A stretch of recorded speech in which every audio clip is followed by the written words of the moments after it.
My wife, the president of the company, declared bankruptcy, and everyone thought I would run off with the money. I'm known in the circle as a playboy. Despite being handsome, I only care about money. I spend my days indulging in food, drinks, and entertainment with my wife's money. But no one expected that not only would I not run away, but I would devote myself entirely to helping her recover. Even willing to move from our luxurious mansion to a poor neighborhood and live through difficult days with her. However, even my wife couldn't believe it. She thought my body had been possessed. She was so worried that, secretly, I heard her praying for me. I don't know who you are, but please don't leave my husband's body. I was left speechless. Chapter 1. The sharp ring of the phone jolted me awake. Like a hammer striking my hangover-throbbing head, I frowned, rolled over in bed, and groped for the phone with my eyes still closed. Pressing the answer button, my temples pulsed with pain. Mr. Wong, the limited edition watch you ordered last month has arrived at the store. When would it be convenient for you to come pick it up?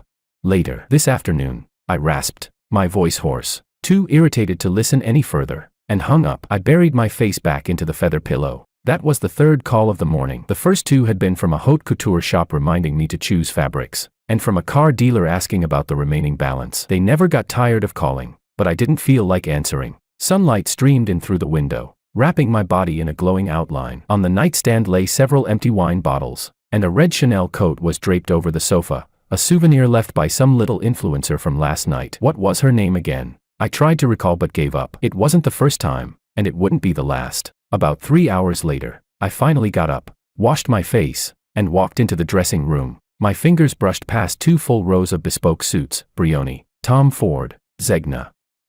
I finally picked a navy Brioni suit and paired it with a Patek Philippe Nautilus, last year's birthday gift from Willow Lu, limited edition, worth nearly $1 million. She had always been generous. President Lu said this outfit suits you perfectly, the butler remarked as he entered, offering me a cup of tea for my hangover. President Lu, I muttered with a cold chuckle, downing the tea in one gulp. 3 years of marriage, and I had never been the master of this house, more like one of its possessions, a decorative piece under her name. Willow never cared how I spent my money or who I spent time with, as long as I didn't embarrass her publicly. When she needed me, I'd put on a suit, stand beside her, smile, chat, and play the part of the loving husband, a perfect stage partner. But that was fine. I was free, unburdened. I didn't crave her love. I had money, wine, women, and a never-ending circle of friends around me. What's on today's schedule? I asked. At 12 o'clock, a reservation at Maison Lame Lewis. At 3 o'clock, a test drive for the new car. And at 7 o'clock, all right, no need to continue, I interrupted,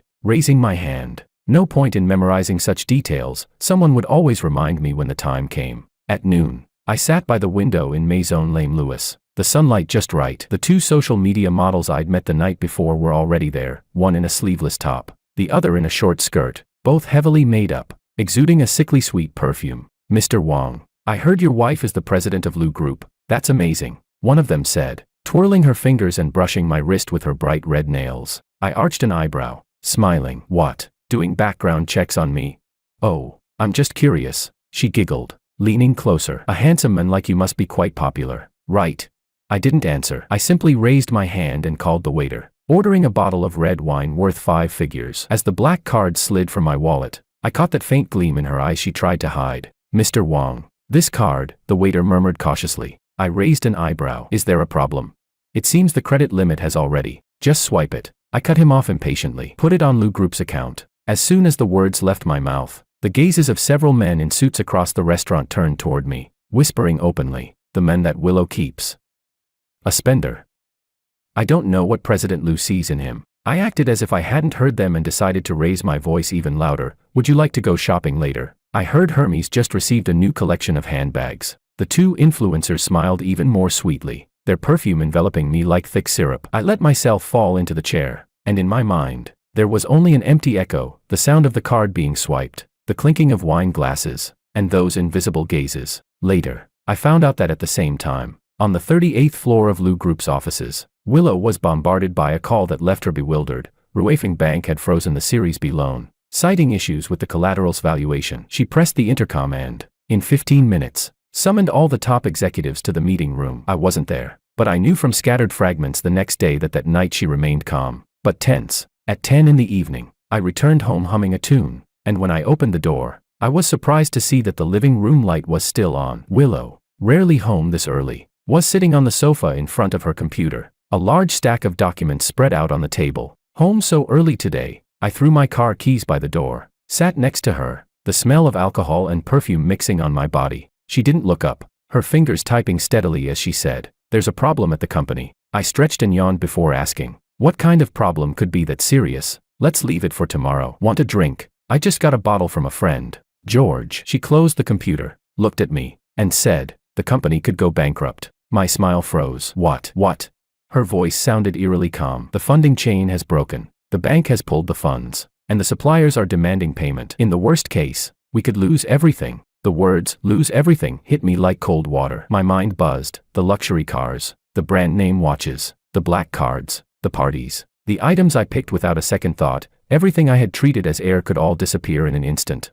She misinterpreted my silence and touched my hand, saying, "Don't worry, I'll figure it out. I just wanted to give you a heads up so you're mentally prepared." I nodded mechanically, forcing a smile. "Of course, you're amazing. I'm sure you'll handle it." The night wore on, and she eventually fell asleep. I stayed alone on the balcony, lighting cigarette after cigarette. The screen of my phone lit up, and I saw that the little influencer I had added that night had sent me several voice messages. I stared at the screen, the smoke swirling in the air around my fingers, and for the first time, I asked myself a serious question. If she really couldn't move forward, what would I do? Chapter 2. I was jolted awake by the vibration of my phone. It felt like it was buzzing against my temple, and I frowned as I turned over. Reaching out, I fumbled for the phone, the screen blindingly bright, dozens of unread messages, 7 missed calls. This was a routine for me. But today's content was completely different from the usual. "Did the handsome guy wake up yet? You were great last night. Young Master Wong. Is it true what the financial news says? Is Lu Group finished? Darling, I heard your wife went bankrupt. Need help. George, are you coming to the club tonight? Heard your black card got frozen." I stared at these messages, feeling as if needles were being driven into my skull. I shot up from the bed, but as soon as I sat up, the dizziness from my hangover hit me hard. I didn't care about that, though, and opened the financial headlines. My chest felt like a stone had slammed into it. Lu Group's funding chain crisis. The once proud business empire faces collapse. The photo was one taken yesterday when Willow was surrounded by the media, her face pale but still composed. I scrolled down, and the entire article was filled with phrases like bank withdrawal, suppliers cutting off, and stock price plunges 60%, terms I used to brush off with a laugh. Now they made my stomach tighten. "Damn," I muttered, tossing my phone onto the bed and grabbing the mineral water from the nightstand, gulping it down. Then I noticed the other side of the bed was empty. No indentation at all, as if no one had lain there. I heard the sound of running water from the bathroom, and soon after, she walked out. Willow Lu, the president of Lu Group, my wife in name. She was fully dressed, her suit jacket perfectly crisp, every crease seemingly measured with a ruler, but the dark circles under her eyes were stark. "You're awake." Her voice was hoarse but controlled. "Did you see the news?"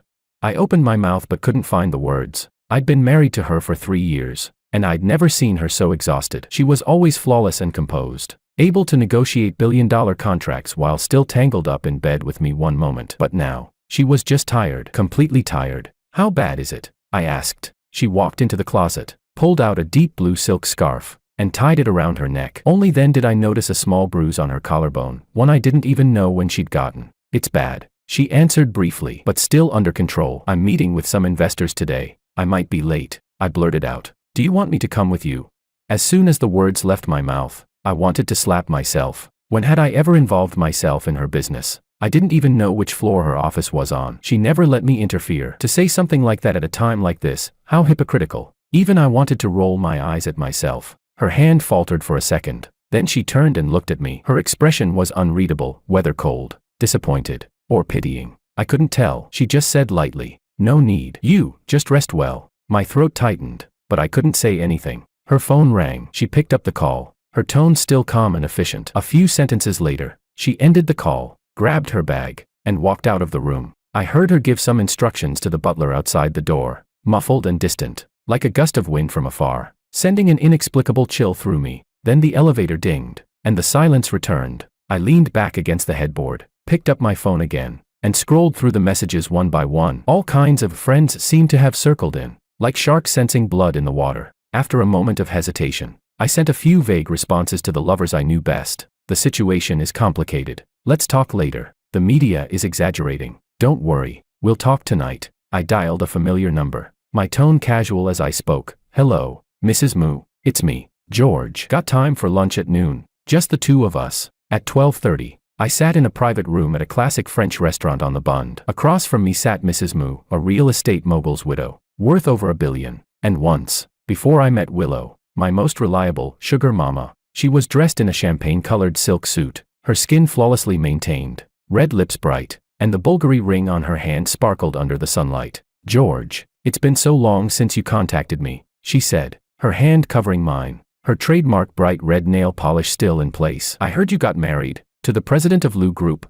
I struggled to suppress the urge to pull my hand away and forced a gentle smile. Maria, marriage is just a piece of paper. You know, I've always kept you in my heart. She giggled, the wrinkles at the corners of her eyes deepening. Still sweet talking. So, what's the reason for this visit today? I leaned slightly forward, lowering my voice. Lou Group's been having some trouble lately. I was thinking, Maria, with your network, maybe you could help me introduce a few investors. Oh. She raised an eyebrow. I've heard it's not a small problem. The business circles are all buzzing, saying Willow might not bounce back this time. My smile froze for half a second, surprised at how fast and wide the rumors were spreading. George, she suddenly dropped her smile, her tone softer, as if coaxing a child. You know I care for you. If you need money, I can help. But investing in Lou Group, that's a bottomless pit. A wave of irritation surged within me, but I held myself back from snapping. Maria, you misunderstood. I get it. She cut me off, patting my hand with a knowing look. If you figured things out, feel free to come by. But, she smiled again, slowly adding, wearing the husband of Willow label doesn't help your case. I nearly fled the scene in embarrassment. The next few hours went much the same. I met with two other old friends, one in the jewelry business, the other a hidden backer in real estate. I tried to make the rounds,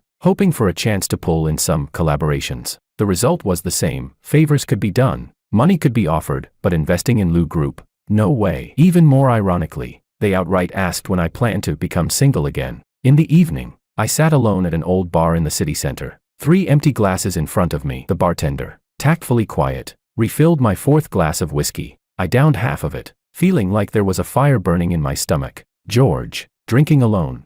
I looked up, the voice painfully familiar. It was a person who shouldn't have appeared at this moment. Makoto Ito, with his well-maintained face. He still looked as polished as ever, over 50. Hair impeccably styled, suit pristine, and a Patek Philippe watch on his wrist that cost twice as much as mine. I forced myself to greet him. President Ito, what a coincidence. He sat down next to me, shaking his head with a smile. Not a coincidence. I came specifically to find you. I was a bit dazed. Find me? I heard Lou Group has been having some trouble lately, he said, gently swirling his drink, the ice cubes clinking crisply against the glass. I'm quite interested in your predicament. His words snapped me halfway out of my stupor. You mean, invest?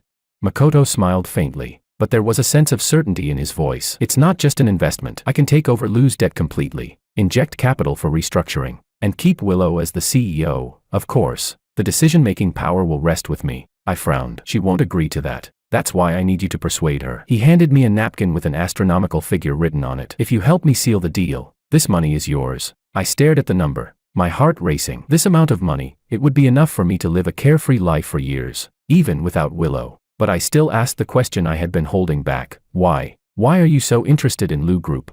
His smile never faltered as he replied. It's just business. Lou Group has a solid foundation. It's just a strategic mistake. I understand its value. What value did he see? Something felt off, but my brain, clouded by alcohol, wasn't working right. In the end, I vaguely agreed to talk it over, then stumbled out of the bar. By the time I got home, it was already late into the night. The house was quiet, with only a sliver of light coming from the study. I pushed open the door and saw Willow sleeping at her desk. A thick stack of documents lay in front of her, her computer still on, and fatigue lingered in the corners of her eyes. I wanted to wake her, but when my gaze landed on the photo at the corner of the desk, I froze. It was our wedding photo. She wore a simple wedding dress that day, smiling brighter than I'd ever seen her before. I stood beside her, in a perfectly fitted suit, looking every bit the perfect husband to a Wong madam. Next to the photo was a document. I picked it up, and saw it was a list of her personal assets being sold, jewelry, real estate, and even the antiques left by her mother, all marked as sold.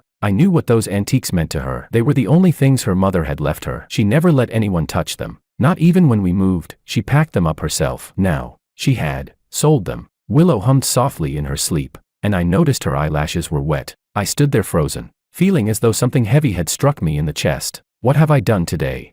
My mind was filled with thoughts of how to escape, Which path would be safer? Which sugar daddy might still be willing to take the deal? And she was holding up my accustomed lifestyle by sacrificing her most precious possessions. I gently placed the list back in its place, making sure not to wake her. Then I went to the bedroom, grabbed a blanket, and carefully draped it over her shoulders. Back in my own room, I lay in bed, staring at the ceiling, lost in thought. The number that Makoto had written down, and Willow's smile in the photo, swirled in my mind. Suddenly, I felt a wave of disgust wash over me. I opened my phone, went into WeChat, and deleted all those contacts who only appeared late at night. Then I sent a message to Makoto Ito. Sorry, President Ito, I can't help with this. As I hit send, I felt an unexpected sense of relief. I didn't know if Lu Group could survive, or if tomorrow's news would tear us apart even more. But I had finally made a choice, a decision I hadn't expected even for myself. I would stay. I would face this storm with Willow. Chapter 3. The moment the court seal was affixed to the mansion's gate, I truly realized that the word bankruptcy wasn't just an abstract term in financial news,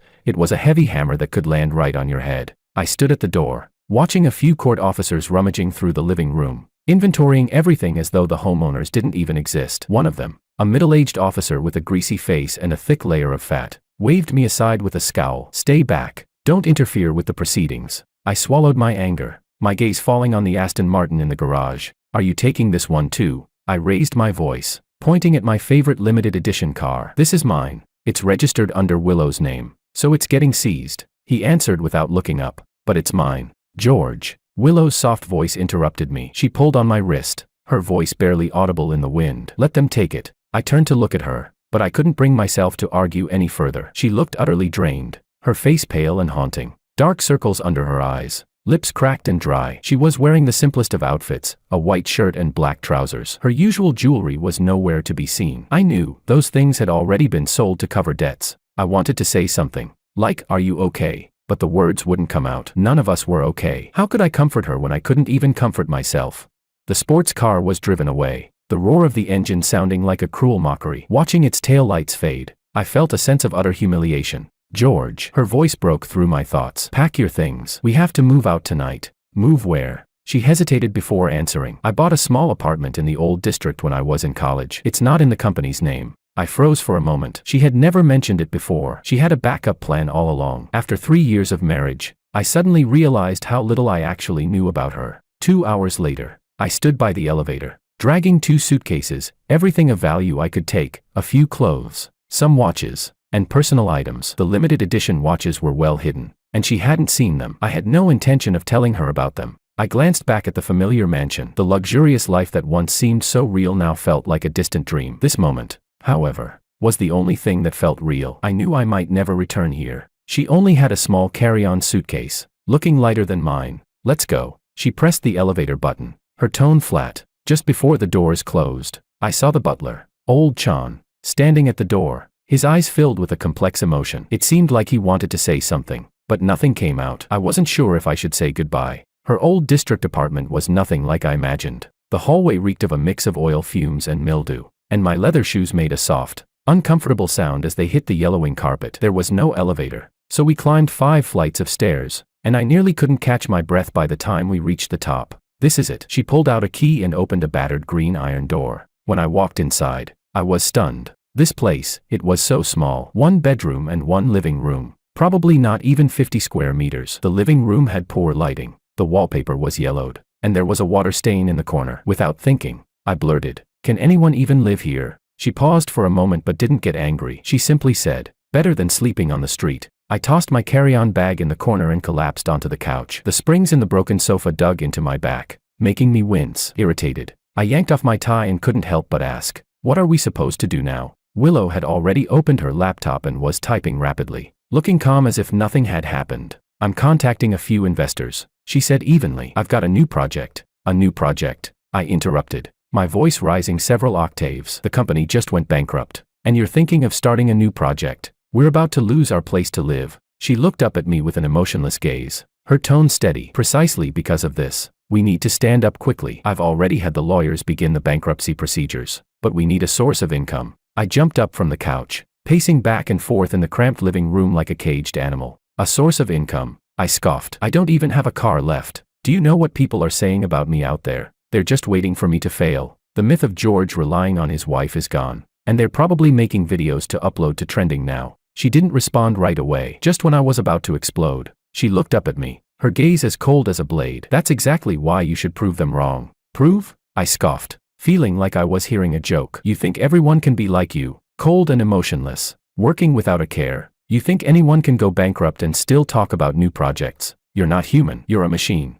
She closed her laptop, closed her eyes for a moment, and took a deep breath. I haven't lost everything, she said slowly, her voice steady. I still have my connections, my experience, my reputation. These are the real assets, not cars or houses. I couldn't take it anymore, a cold laugh escaping me as I spat out. That sounds good, doesn't it? You know what people are saying about you, that you're just a vase, living off your father's name, and now your true colors are finally showing. The moment the words left my mouth, I regretted them instantly. Her face drained of color, and her eyes locked onto mine, unblinking, as if I had struck her with a heavy blow. She instinctively clenched her fingers around the edge of the table, her knuckles going white, and her whole body stiffened like stone. I forgot, when her father passed away, she cried for 3 days straight. She even fainted once. It was the first, and only, time I saw her completely break down. I'm sorry, I didn't mean, I choked, trying to apologize. She had already stood up, grabbed her coat from the back of the chair, and moved swiftly with a cold,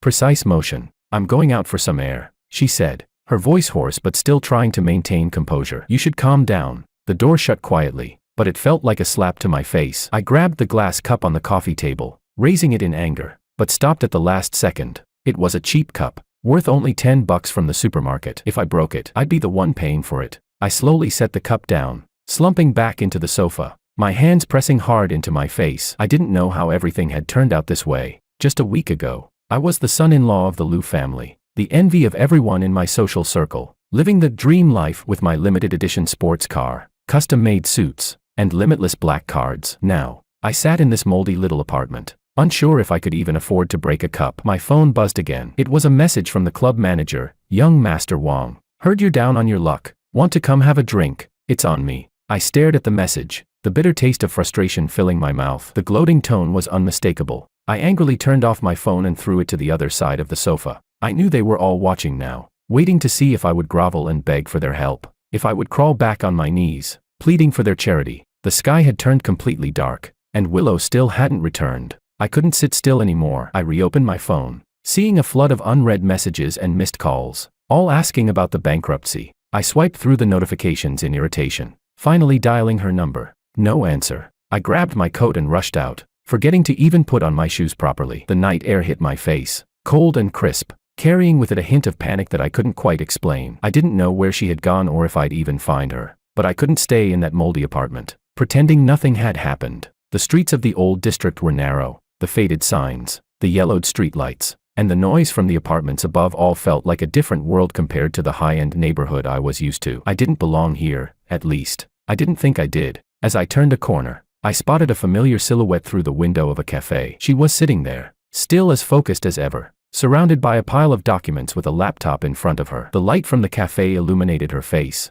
tired but resolute. At that moment, I hesitated to go in. Just as I was debating whether or not to approach, a shrill voice broke my thoughts. Well, if it isn't young Master Wang. I turned to see Maria. She was dressed in her usual garish style, tight dress hugging her exaggerated curves, thick makeup, and a smile that looked like it belonged in a scripted game of Who's the Villain. She was clinging to the arm of a middle-aged man in a suit, her eyes gleaming with malicious glee. She laughed, her voice shaking as she said, I heard your wife went bankrupt. How tragic. 1 minute you're the rich, pampered son-in-law, and now you're a broke fool. How does it feel? I clenched my teeth, my fist tightening until my knuckles turned white. None of your business. Don't be so rude, she cooed, leaning against the men beside her. Mr. Lin, this is George, Willow's kept boy. Now that the foundation has crumbled, I wonder who he's going to rely on for his next meal. Mr. Lin squinted, looking me up and down with clear disdain. You look decent, but unfortunately, you're all show and no substance. The anger in me flared up instantly, but I didn't move. Suddenly, it hit me. Without Willow, I was nothing in their eyes. Just an outdated toy, a fallen waste. No car, no house, no Madame Liu by my side. I wasn't even considered a person. I didn't want them to look at me for another second. I muttered, get out of the way, under my breath, pushing past them and walking into the cafe. She looked up when she saw me, clearly taken aback. Her lips parted as if to say something but she hesitated. What are you doing here? I sat down across from her, My throat tight and dry, I said simply, "I'm sorry." She was silent for a few seconds before closing her laptop and speaking in a soft, resigned tone. "I was wrong. I shouldn't have dragged you into this life. It's not your fault." I shook my head, my voice low. "I was too immature. I ran into Maria earlier, your model girlfriend." Her tone was so indifferent. It was like she was talking about the weather. I awkwardly nodded. "She mocked me, and that's when I realized, aside from you, I really have nothing." A brief flicker passed through her eyes, but she quickly masked it. "George, our situation is really bad right now. If you want to move on with your life, I understand." "Move on with my life?" I asked, confused. "Divorce." She looked at me, her gaze cool and almost cruel. "You can take whatever assets are left and start over. With your qualifications, finding a woman who will support you won't be hard." I froze. "Divorce?" She actually said the word. I knew things were bad, but I never imagined it would come to this. Even during the worst of times, I had always thought that once she pulled through, we'd return to the life we once had. "I don't want a divorce," I heard myself say, my voice strangely firm. "I made a vow in the church when I married you, for better or worse." She moved her lips slightly, her voice dry. "That was 3 years ago. In a church. You didn't even write your vows yourself." I was momentarily speechless, but I didn't want to give up just like that. I reached out, taking her hand in mine. "But now, I'm serious. Willow, give me a chance to prove I'm not just a fool." She gently pulled her hand away, gathering her documents. She said flatly, "Let's go back. We've got a lot to do tomorrow." We walked out of the cafe side by side, the night breeze cooling some of the tension inside me. I was about to say something when I suddenly noticed a black Mercedes parked across the street. The window was halfway down, and I could make out a shadowy figure watching us. But before I could make out any more details, the car silently drove off, disappearing around the corner. "What's wrong?" she asked. I stared at the direction the car had gone for a few seconds, then shook my head. "Nothing." The next morning, I was woken by the doorbell. The sound was sharp and insistent, pounding in my head like a hammer. Groggily, I pulled on a jacket, barefoot, and opened the door, only to be met by a flurry of camera flashes. "Mr. Wong, how's your relationship with Mrs. Liu after the bankruptcy? There are rumors you're preparing for a divorce. Is that true? President Liu, what are your next steps?" 2 reporters stood at the door, thrusting microphones and cameras at me, completely unconcerned with my messy hair and disheveled appearance. I froze for a second, then realized what was happening. Out of the corner of my eye, I saw Willow already up, making coffee in the kitchen. She wore a simple t-shirt and jeans, her hair loosely tied back with a scrunchie. She looked nothing like the composed, cold CEO I was used to seeing in the office. In that moment, she looked like an ordinary, quiet woman. "Get out," I yelled, shoving the reporters. "This is my house, a private residence." But they weren't intimidated at all. If anything, they became more aggressive. "Mr. Wong, we hear your sports car has been seized. How do you feel about that? President Liu, Mr. Makoto has expressed interest in acquiring Liu Group. Will you consider it?" I froze. "Makoto?" In that instant, Willow sharply lifted her head, her eyes freezing the very air around us. "Makoto Ito." Her voice wasn't loud, but it was cold enough to cut through the tension. The reporters, like sharks smelling blood, were practically ready to pounce. "Yes. Mr. Ito publicly announced this morning that he's willing to take over Liu Group entirely, with the condition that you step down from the management. Would you agree to that?" I saw her fingers tighten around the coffee cup until the knuckles turned white, her entire body rigid, yet holding firm. My mind went blank with anger, and before I realized it, I stepped in front of her, growling, "No comment." I grabbed her hand, protecting her as we rushed out the door. She didn't struggle. Instead, her fingers tightened around mine. The reporters chased us, and we stumbled into a taxi, slamming the door shut. Only then did I finally let out a sigh of relief. "Where to?" the driver asked. Willow gave an address, then whispered to me, "Thank you." Those 2 words left me speechless. It was the first time she had ever said thank you to me. I swallowed hard, my throat dry. "About Makoto, don't ask." Her voice was low but filled with determination. "Now isn't the time." I nodded, wisely falling silent. Glancing down at my phone, it was already flooded with notifications.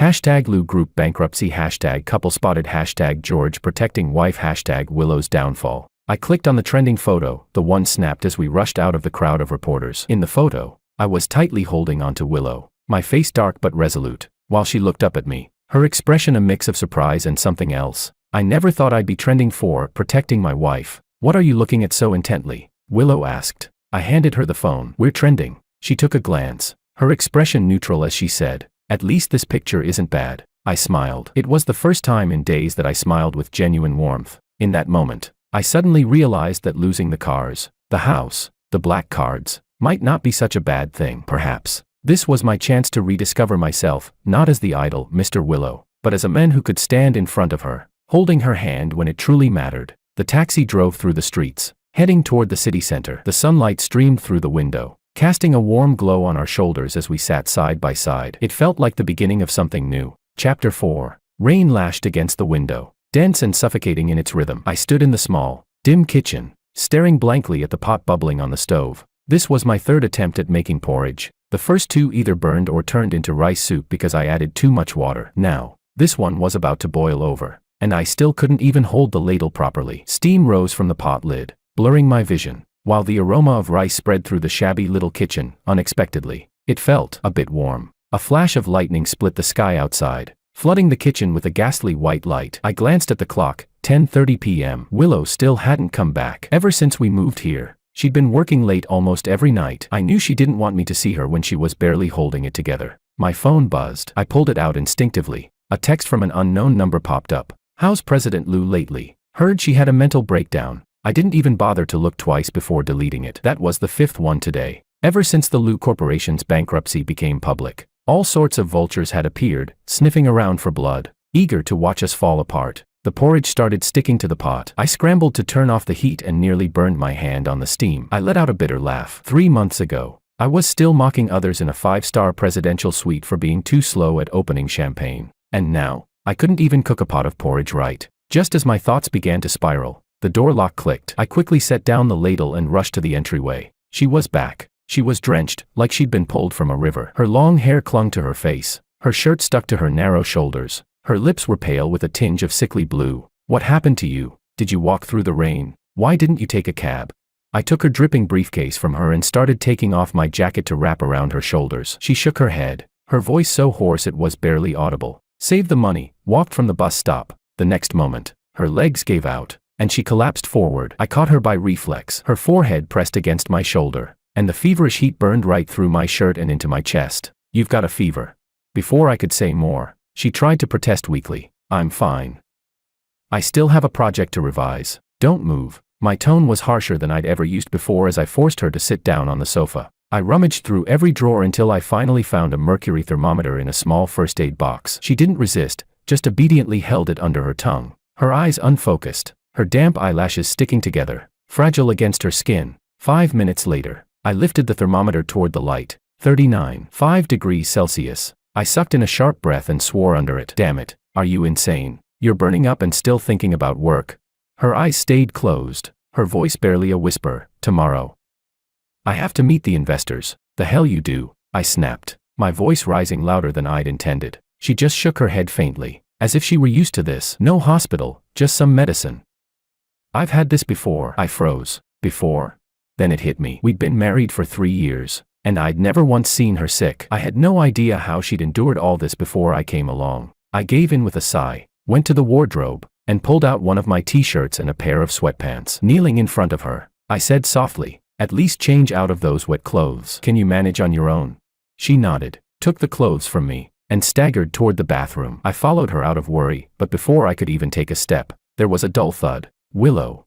I rushed in to find her on her knees, halfway through changing, her forehead pressed against the cold tile wall. I hurried over and pulled her up. Her body felt weightless, limp, her consciousness already fading. After that, everything became a blur. I only remember running into the rain with her wrapped in a blanket, carrying her down the stairs on my back. I tried to hail a cab for 10 whole minutes, but no one would stop. Finally, I shoved 2 crumpled 100-yuan bills at a hesitant driver before he agreed to take us through the storm to the hospital. The emergency room lights were blinding. The doctor said it was a high fever caused by a severe cold and that she needed 4 fluids and observation. Then he added that her stomach showed signs of bleeding, probably due to long-term irregular eating. She needs at least a week of full rest. No more work, the doctor said sternly. I nodded, my eyes fixed on her face the entire time. She was asleep, her cheeks flushed crimson from the fever. Her eyelashes trembled faintly, and the 4 needle in her hand looked too heavy for her thin wrist to bear. By 3 in the morning, I'd rented a folding bed to stay by her side, but I couldn't sleep at all. The hospital smell, the echo of footsteps in the corridor,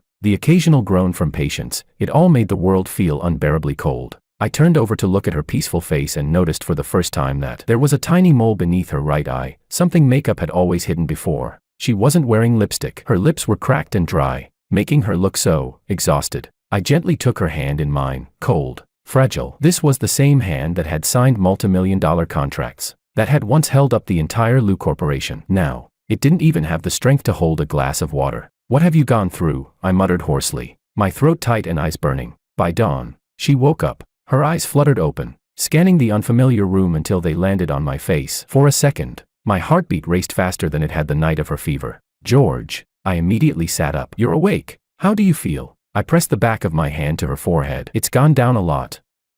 Do you want some water?" She nodded weakly, her hands still trembling, so I cupped the bottom of the glass and carefully helped her sip. "The doctor said you can't work for at least a week," I told her gently. The moment I said it, her brows furrowed. "No, I have to meet President Jean tomorrow. I already canceled it." I cut in firmly. "Stop pushing yourself. You're more important than any meeting." She froze, looking at me like she was seeing me for the first time. "You've changed," she said quietly. I gave a faint, bitter smile. "Bankruptcy changes people. That's not why." She shook her head slightly, leaning back against the pillow, her voice still weak. "The day before yesterday, I got a notice from the cafe. You paid our bill from that day." "Why?" I blinked, caught off guard that she knew. That day, after storming out of the cafe, I'd already walked quite a distance, but somehow, my feet turned back on their own. I handed over the last few bills of cash I had and paid for the coffees. Before, I'd never cared about small things like that. After all, it was her black card we always used. But that day, something inside me told me I couldn't keep taking advantage of her. She was already carrying too much. She shouldn't have to carry me too. I coughed lightly and looked away. I just felt it was the right thing to do. She didn't press further. Instead, she reached out and gently held my fingertips. The instant our skin touched, a faint warmth spread through my chest. By noon, the doctor said she could go home to rest. I immediately called a cab and stayed by her side the whole way, afraid she'd bump into something. She still looked terribly weak, but at least the color had returned to her cheeks. Once we got back to the apartment, I tucked her into bed and went to the kitchen to reheat the porridge I'd made the night before. Surprisingly, it turned out quite well this time, maybe a bit thick, but rich and fragrant. Carrying the bowl, I sat beside her bed like a nervous student turning in his first assignment. "Try it. It's my first time cooking porridge." She took the bowl and scooped a spoonful. I watched her reaction like an investor waiting for approval. "It's good," she said softly. I grinned, genuinely happy, like a child being praised. "Really? Then have some more." She ate slowly, spoonful by spoonful. I sat beside her, watching each of her movements, and suddenly felt a strange sense of satisfaction. In the past, I'd spent tens of thousands taking girls to Michelin restaurants, but never had I felt that a moment like this could bring such peace. After finishing, she set the bowl down and looked at me. "George." I turned my head to respond, but I wasn't prepared for her next question. "Why are you staying?" I froze for a moment. "I mean," she paused, "you could leave this life. It's not what you wanted." I looked down at my hands. "I don't know," I said honestly. "Maybe because, besides here, I don't have anywhere else to go." I lifted my head, and she was looking at me, her gaze as clear and calm as ever. In that moment, I felt as though she could see right through me. When I was 5, I didn't know where the courage came from, but I spoke. "My mom ran off with someone, left my dad alone. He started drinking, and every time he got drunk, he'd say I looked like my mom, and then he'd hit me." I absent-mindedly touched the scar on my left eyebrow. It was faint, barely noticeable now, but I'd never forgotten it. After that, I learned to win people over with my appearance. As long as you look good enough, people will give you things. I gave a light laugh, tinged with self-mockery. "When I met you, I thought I'd found my ticket to a long-term meal ticket." I turned to look at her, my voice hoarse. "But I didn't expect you'd respect me. You've never used money to shame me, even though you know I don't expect anything from you." She didn't speak, but simply held my hand. "We all live behind masks, George," she said softly. I looked at her. The rain had stopped outside, and a beam of sunlight slipped through the curtain gap, landing right on our clasped hands, so warm it almost made me want to cry. 2 days later, her fever finally broke, and she was looking much better, but I still wouldn't let her work. I stubbornly took over a few of her meetings, calling everyone to reschedule. "President Jean, this is George, Willow's husband." "Yes, she has a slight cold. It's nothing serious. The doctor says some rest will do. Could we postpone the investment meeting for a week? Thank you for understanding." I hung up the phone and sighed with relief. This was the first time I'd ever officially dealt with people as Willow's husband. In the past, people called me President Lou's boy toy or the face of Lou Corp. Now, they addressed me as Mr. Wong. It felt pretty good. She came out of the bedroom, still looking a little pale, but her eyes were much brighter. "Can you contact Marco for me?" she asked. "He works in medical equipment, and he might be interested in my new project." I frowned. Aren't you still not fully recovered? You should be resting. I'm much better now, she said seriously. And Marco's hard to get in touch with. If I miss this chance, there might not be another. I thought for a moment, and a name suddenly popped into my head. My eyes lit up. Marco, is he the old guy who loves playing golf? I think I've seen him at the club. Willow paused, surprised, and nodded. You know him? I grinned. Not really, but I know how to get him. With that, I picked up my phone and dialed a number I hadn't called in a while. Hey, Jason, it's George. Yeah, long time no see. I heard your club's hosting a golf networking event next week. Can you get me a spot? I'll bring a friend. Of course, same deal as before. Thanks. I hung up the phone and winked at Willow. Done. Marco goes to Qingshan Golf Club every Tuesday without fail. We'll just bump into him next week. She stared at me in disbelief, asking, How do you know all this? I shrugged, pretending to downplay it. Been around the club scene for years. It's not all for nothing. I know all about those bosses' hobbies, schedules, even their mistresses. I paused, realizing how blunt that sounded, and awkwardly added, used to think this kind of information was just for flattery, but now I realize it can come in handy for more legitimate reasons. She suddenly laughed, a genuine laugh, the corners of her eyes crinkling with faint lines. George, you're really a treasure. Her words, light as they were, felt like a spark that ignited something deep in my chest. I suddenly realized that, over the past 3 years, I had received countless expensive gifts, but none could compare to the preciousness of that smile. Later that evening, I went downstairs to take out the trash. As I reached the bottom of the building, I spotted the familiar black Mercedes parked across the street. This time, I could tell for sure, it wasn't passing by. Someone in the car was watching our building. The window cracked open just enough, like some subtle voyeurism. I deliberately walked toward the car, hoping to see who was inside. But as soon as I approached, the driver pressed the gas pedal, and the car sped off, clean and swift, without hesitation. When I returned to the apartment, I told Willow what had happened. The moment she heard, her expression darkened, and she coldly muttered a name, Makoto Ito. I frowned. What exactly does he have against you? Why does he act like a madman, obsessively hanging on? She fell silent for a long time, her fingers absent-mindedly rubbing the ring finger on her left hand, where her wedding ring used to be. But she had sold it off during the bankruptcy. It's a long story, she finally said, her voice barely audible. When the time is right, I'll tell you. I didn't press her. It wasn't that I didn't want to know, I just suddenly feared hearing the answer. The night grew deeper, and I lay on the makeshift bed I had set up in the living room. The pillow wasn't soft, the blanket a bit damp, and the ceiling had patches of peeling paint, but I didn't mind at all. In the bedroom, I could hear Willow's steady breathing, like a gentle lullaby. Listening to it, I felt an unexpected sense of peace. This shabby little apartment, compared to our former mansion, felt more like home, but I knew that the lurking black Mercedes would be back. It was like a beast lying in wait, silently watching our lives, waiting for the next opportunity to strike. Chapter 5. The golf ball traced a graceful arc through the air, drawing a perfect curve before landing just on the edge of the green. I squinted my eyes and let out a mock sigh. Too bad, it almost went in. Haha. George, you've really improved your game. Marco clapped me on the shoulder. He was in his 60s, a bit on the heavier side. With a rosy complexion, he looked every bit the typical regular at the golf course. I shook my head with a smile. Still a long way to go compared to you. I glanced over at Willow, who was chatting with another female entrepreneur. She exuded confidence, her words flowing smoothly. This was already the third day we ran into Marco. Thanks to my past connections at the club, I managed to infiltrate this private golf event. At first, Marco was surprised to see me, but when I pretended to play just well enough to not look like a total beginner, he happily took on the role of my coach. I knew that people like him, once they started mentoring, often began to feel a certain fondness. Seizing the opportunity, I casually asked, Marco, I heard you've been looking into AI healthcare projects lately. Marco raised an eyebrow, his eyes sharpening with a hint of suspicion, but he quickly relaxed, lowering his voice. Yes, we're evaluating some options. I casually added, my wife, Willow, used to do research on similar projects at Lu Corporation. She's got a lot of first-hand data. He froze for a moment, narrowing his eyes as he sized me up. Willow Lu, the CEO of Lu Corporation. I felt a rush of triumph in my chest, but kept my expression calm. She's started her own business now, working on a medical data platform. She's actually here today at the course. I nodded toward Willow. As expected, half an hour later, Willow was deep in conversation with Marco, their discussion animated. I stepped aside, watching her from a distance. She seemed to radiate confidence and poise, a stark contrast to the woman I'd seen burning herself out with late-night work. Sick in bed. Didn't expect to see you here, Mr. Wang. A sharp voice came from behind me. You've fallen so far. You're still getting into the Orange Cat Club?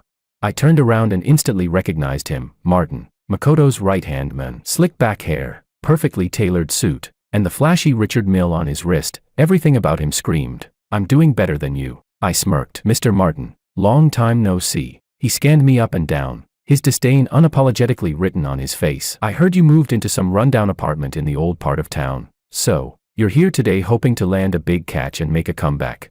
My fingers instinctively tightened around the golf club, but I forced myself to relax. You're pretty well informed, Mr. Martin. But, I took a step closer to him and lowered my voice. I'm actually here with Mr. Ito. He's in the VIP room for a meeting. Sure enough, his expression shifted immediately. Ito, that's impossible. He's supposed to be. I raised an eyebrow. Where exactly?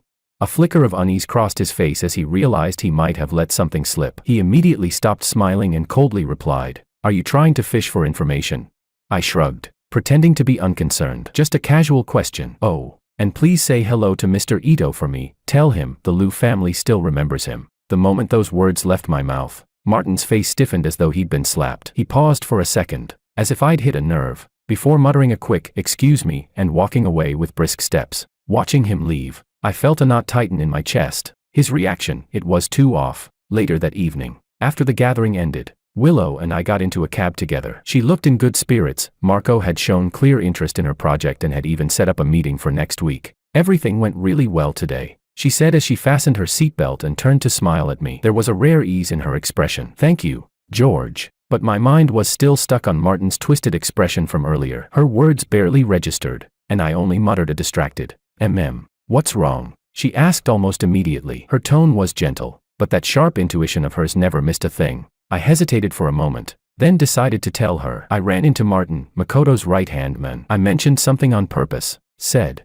the Liu family still remembers him. Guess what? His face went pale. He didn't even say goodbye, just bolted. She froze. I noticed her fingers tighten slightly, as if she were trying to restrain something inside her. Why did you say that? Her voice dropped. Calm but guarded. Instinct, I said, studying her profile. Then I added, more directly, Willow, what's really going on between Makoto and your family? I've asked before, but you've always avoided it. She didn't answer right away. Her gaze turned to the window. The cab rolled through the city center, where neon lights flickered across her face, bright, then dim, then bright again, casting shifting shadows that mirrored the turbulence beneath her calm surface. After a long silence, she finally spoke. Her voice was soft, but every word carried weight. 10 years ago, my father's company almost went bankrupt because of Makoto. I froze but said nothing. They were business partners, she continued, her tone as if dragging the story up from somewhere deep and painful. But Makoto shorted our company's stock behind our backs. He even conspired with the banks to cut off our funding. During that time, my dad barely slept. I almost lost him. He nearly jumped off the building.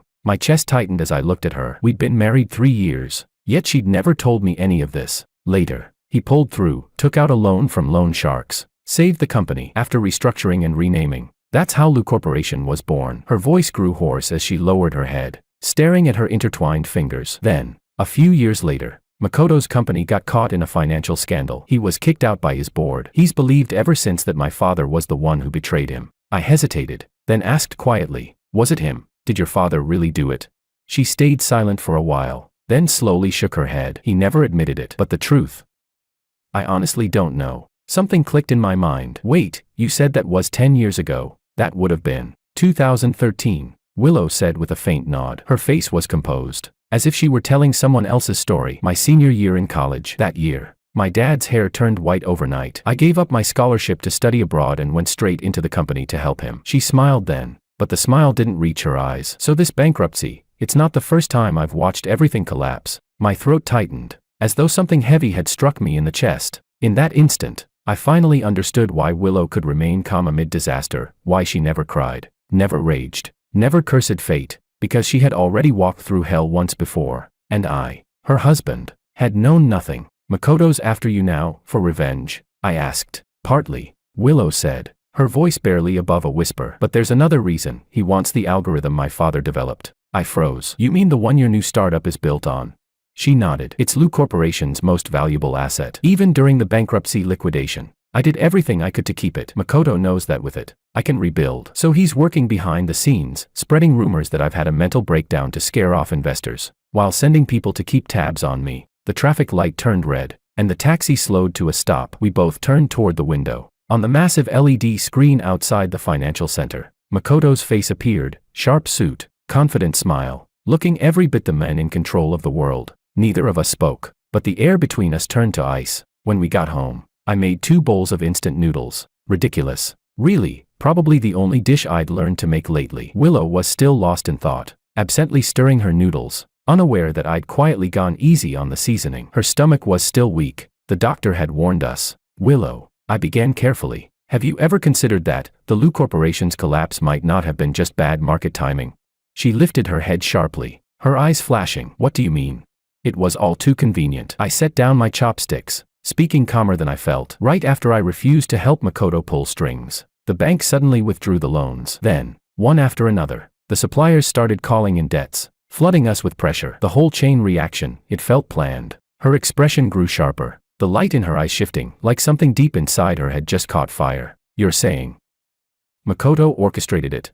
I can't be sure, I said slowly, but if we can find proof, we can turn everything around. She finished the sentence for me. For the first time, I saw a spark of something fierce in her eyes, a glint of determination that cut through her usual calm. She suddenly reached across the table and grabbed my hand. George, help me. Her fingers were cold, but her grip was firm. I hesitated for half a second, then closed my hand over hers. How?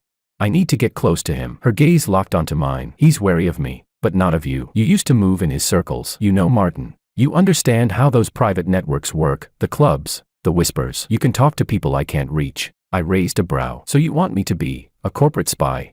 She bit her lip, paused, and said quietly, think of it as doing it for our future. Our future. The words burned in my chest. I'd never imagined the word future could exist in the same sentence as her and me. I looked straight into her eyes and nodded. All right, but I have one condition. She blinked. What is it?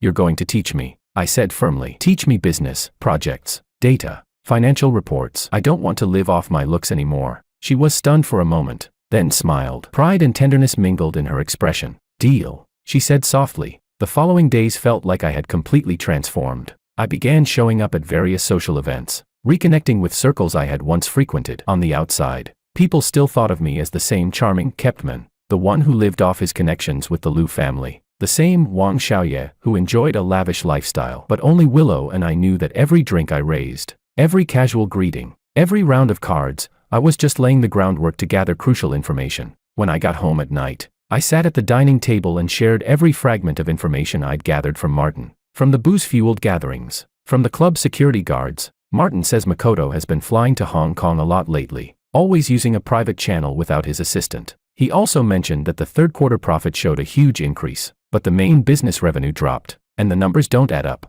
Makoto's nephew slipped up when drunk, saying Uncle's old trick worked again. These pieces of information I'd collected began to form a blurry puzzle. Every piece pointed to one person, Makoto. He'd never been a clean businessman, and I should have known that all along. Late that night, I returned from a long and exhausting social event, reeking of smoke and cheap laughter, but my mind was unusually clear. As I entered the house, the dim, warm light made me feel disoriented. Willow was at the dining table, asleep. Her hair was messy, and a thick stack of documents and scribbled notes were scattered around her. I walked over and looked down. She had drawn a complex relationship map. At the center was a picture of Makoto, surrounded by several banks, shell companies, and familiar supplier names. My heart tightened. She had gone even deeper into this than I had. I crouched down and gently lifted her from the table. She was much lighter than I'd expected, and as I cradled her against my shoulder, I could almost hear the brittle sound of her bones. George, she murmured groggily, her voice nasally, with a hint of childishness.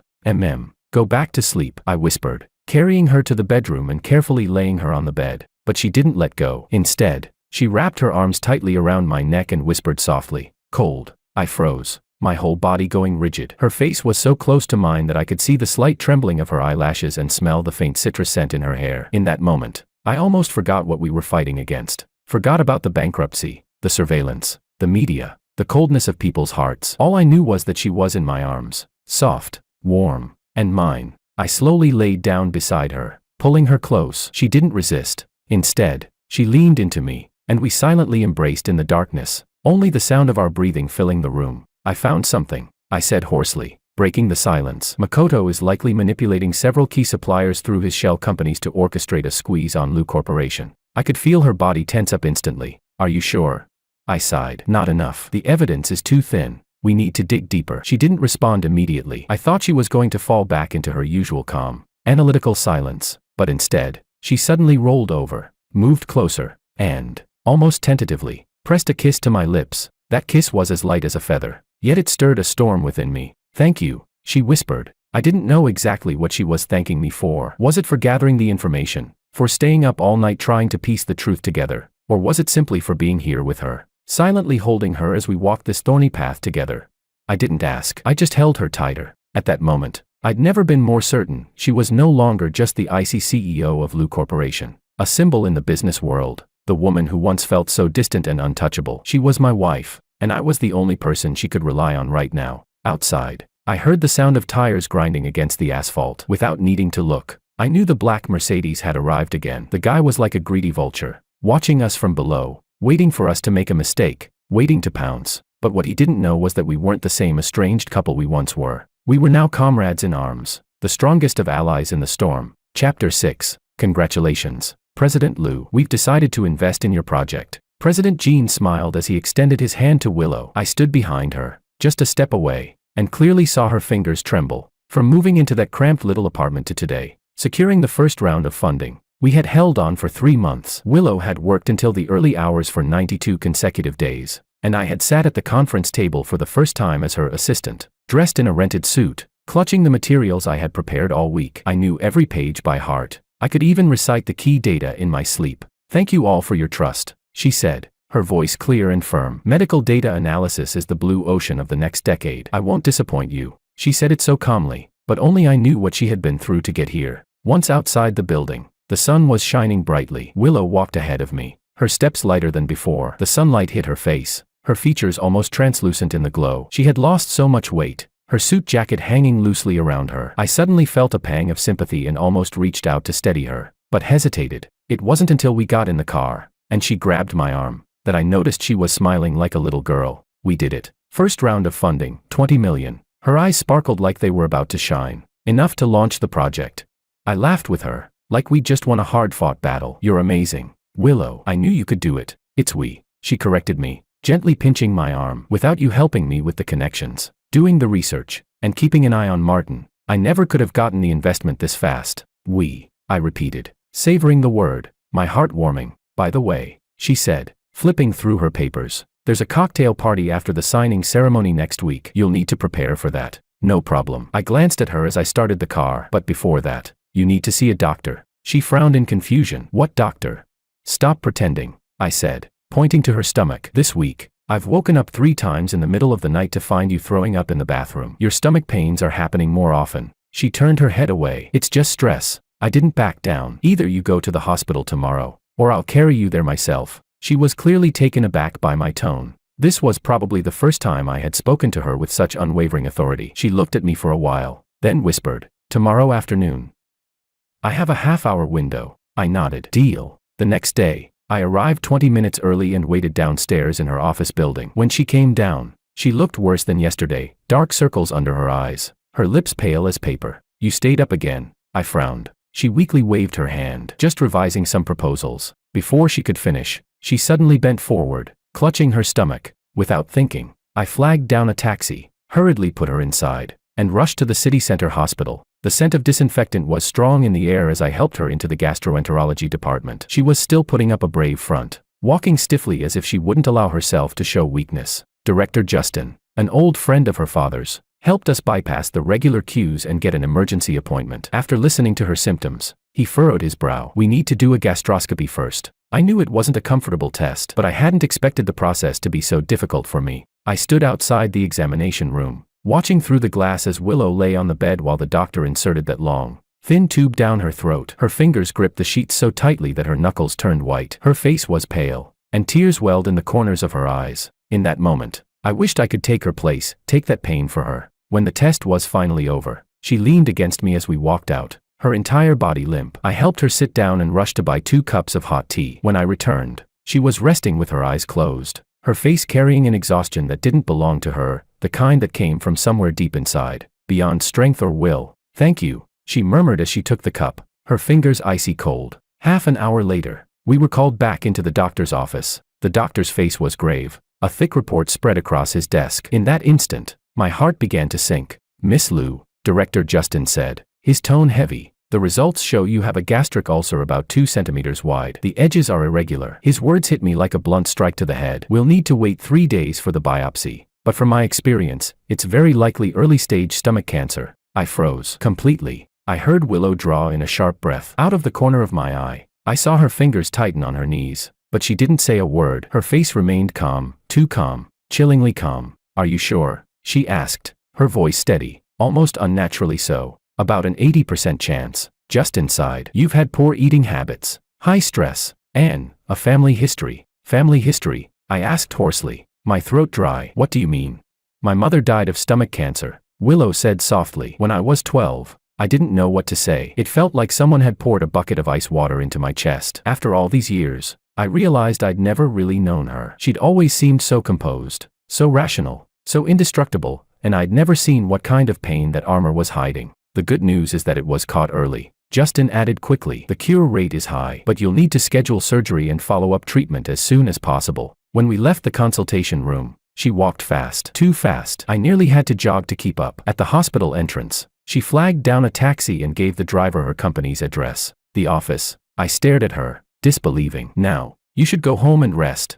She didn't even look at me. "The contract isn't signed yet. The project needs to start. If I really have to go through surgery, I need to get everything in order first." I grabbed her wrist, harder than I'd ever dared before. "Willow, stop. You just got told you might have cancer. Can't you, just for 1 hour, let yourself breathe? I don't have time to fall apart," she snapped, her voice breaking, her eyes red. "Do you have any idea what it cost me to get here? I can't collapse, not now. If I fall, Makoto will come for me, and he'll tear apart everything I have left." Her whole body was trembling. For the first time, I saw her truly lose control, like a string pulled so tight it was about to snap. I didn't care how she struggled. I pulled her into my arms and held her tight. "You won't fall," I whispered against her ear. "Not while I'm here. Even if the sky comes crashing down, I'll hold it up for you." She froze for 2 seconds, then her body went soft, collapsing against me. Her head pressed into my chest, and her tears burned through my shirt like fire. In that moment, she wasn't the CEO, or the strategist, or the indomitable woman who'd faced ruin with dry eyes. She was just a soldier who had finally put down her armor and allowed herself to cry. I didn't move. I just held her, as if by doing so I could keep the world itself from breaking. That night, for the first time in a long while, she went to bed early. I sat by her side, holding her hand, so thin, so cold. Staring at the ceiling, I said quietly, I looked it up. Early-stage gastric cancer has a 5-year survival rate over 90%. You're going to be fine. She kept her eyes on the ceiling, saying nothing. Then, suddenly, she whispered, "You know what I'm most afraid of? Not dying, but losing everything right when I'm about to succeed." I turned my head toward her. 10 years ago, she continued, her voice barely above a murmur. My father had just survived Makoto's betrayal. The company was preparing to go public. Then he had a cerebral hemorrhage, and he never made it back to the boardroom. She closed her eyes before going on. I've been fighting ever since, just so I wouldn't end up like him. My chest tightened painfully. For the first time, I truly understood her madness, her obsession with perfection, the sleepless nights, the endless revisions, the pain she endured without complaint. She wasn't driven by greed. She was racing against fate itself. "This time won't be the same," I said, gripping her hand tighter. "You have me. This time, you're not alone." She turned her face toward me, her eyes shining in the dim light. "Why?" she asked softly. "You could have left. Why are you still here?" I stood still for a while, searching for an answer. Why?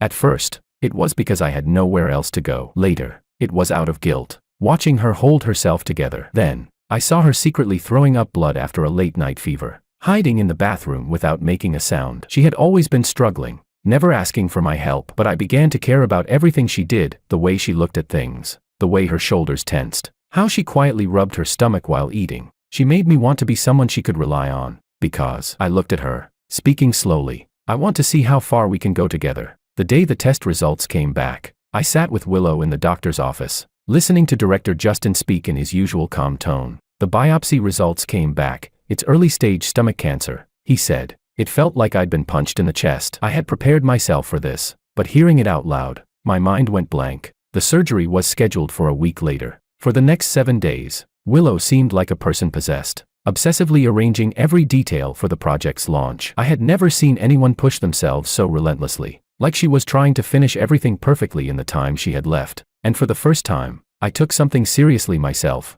I contacted the hospital, handled the paperwork, prepared the surgery fees, and even researched post-surgery care. I watched short training videos on how to care for patients. Willow had never asked me to do any of this, but I knew I had to. One day, when she saw that I had prepaid $50,000 for the surgery, her voice was full of suspicion. "Where did you get the money for the deposit?"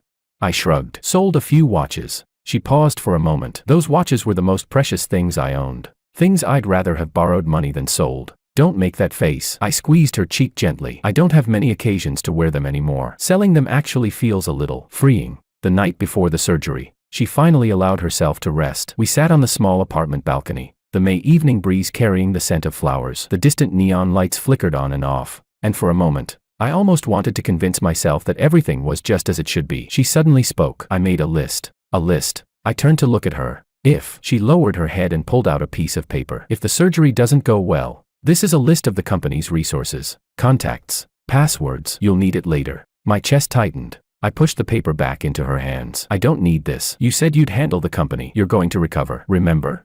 She didn't look at me, her gaze fixed on the distance. "I just want to be prepared. When my father was sick, he left nothing behind. I don't want that." I turned around, gripping her shoulders tightly. "Look at me. Willow, you're not your father. This won't repeat itself. You'll wake up, and we'll watch the company rise together. We'll fight Makoto together, and we'll..." My throat tightened. "We'll grow old together." Her eyes glistened with tears, and she gently leaned into my chest. "Promise me one thing." "What?"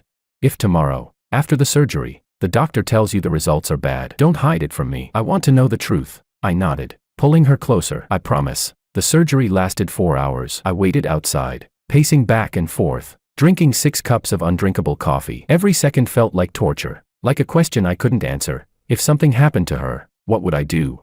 Finally, when Director Justin came out, I almost collapsed. "The surgery was very successful," he said. "The tumor was completely removed, with no signs of spreading. She's very lucky." In that moment, I almost cried. When I walked into the recovery room and saw her pale face, with an A4 line in her hand, lying there so quietly, I finally understood what real fear was. It wasn't bankruptcy. It wasn't poverty. It was the fear of losing her. At that moment, I realized I had already fallen in love with her. Not because of who she was, or what she could give me, but simply because she was her. She woke up in the middle of the night as the anesthesia wore off, her face contorting in pain. I quickly pressed the call button for the nurse, gently moistening her cracked lips with a wet cotton swab. Did it work?" she asked weakly. I nodded and leaned over to kiss her forehead. "It was very successful. The doctor says you'll live for another 50 years. She gave a faint smile, light as moonlight on the hospital bed. "And what about our company?"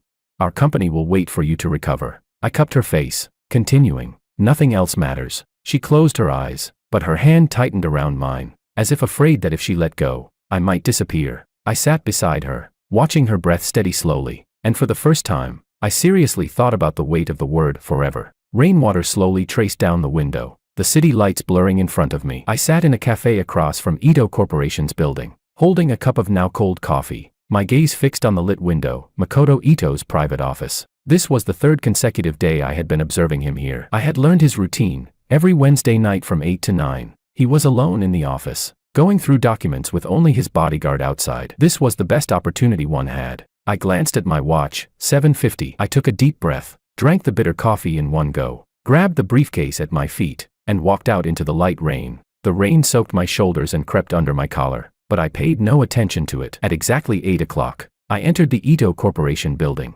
impeccably dressed in a suit, wearing the practiced social smile I had honed over the years, looking like any other employee working late. "Good evening. Do you have an appointment?" The receptionist looked up at me. I smiled and raised my chin slightly. "I'm a guest of Mr. Martin. Meeting at 8. From the marketing department." She glanced down at the registration book. "Mr. Martin doesn't seem to be here today." "That's strange. He said he would be waiting for me on the 28th floor." I frowned, pretending to scroll through my phone. "Let me call him to confirm." Before she could respond, I quickly made my way to the elevator, pulling out the access card I had obtained from Martin's assistant for a high price. I swiped it skillfully and pressed the button for the 28th floor. The elevator doors closed, and I caught a glimpse of the receptionist hurriedly picking up the phone. Every second in the elevator felt like a test of patience. When it finally reached the 28th floor, everything was as I expected, quiet, with only the office at the end of the hall lit up. I could hear Makoto's voice through the door, his tone indifferent and measured. "Keep an eye on Willow."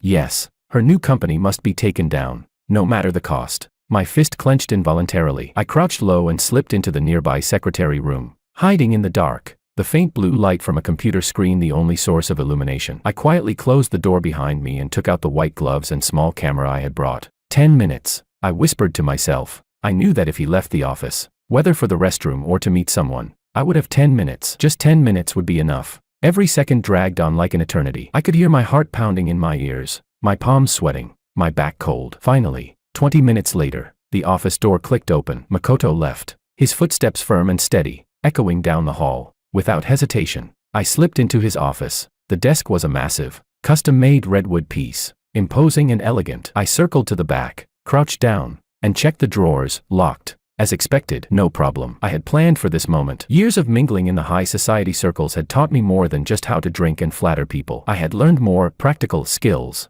30 seconds. The lock clicked open. Inside, the drawers were neatly organized with several stacks of documents. I quickly sifted through them, scanning each page's title like a radar. Suddenly, a folder labeled Lou Corporation, Confidential, caught my eye. My heart skipped a beat as my fingers trembled slightly while opening it. The first page made my blood run cold. It was a detailed plan, meticulously written, outlining how to manipulate bank credit, cut off the supply chain, and use media influence to systematically destroy Lou Corporation. The document's date was 3 months before Lou Corporation's bankruptcy. So it was you old fox. I gritted my teeth, forcing myself to suppress the surge of emotion, quickly pulling out my miniature camera and snapping pictures of every page. Each shutter click felt like a silent accusation. As I was flipping through the last few pages, the sound of footsteps suddenly reached my ears, slow, deliberate, and getting closer. Shit, he came back too soon. I frantically shoved the document back into the drawer, my fingers slipping in my haste. The angle of the papers wasn't perfect, and I couldn't restore it in time. The footsteps were already almost upon me. I quickly scanned the room. The only exit was the inconspicuous break room inside the office. I bolted for it, gently closing the door behind me, holding my breath as I pressed my body against it.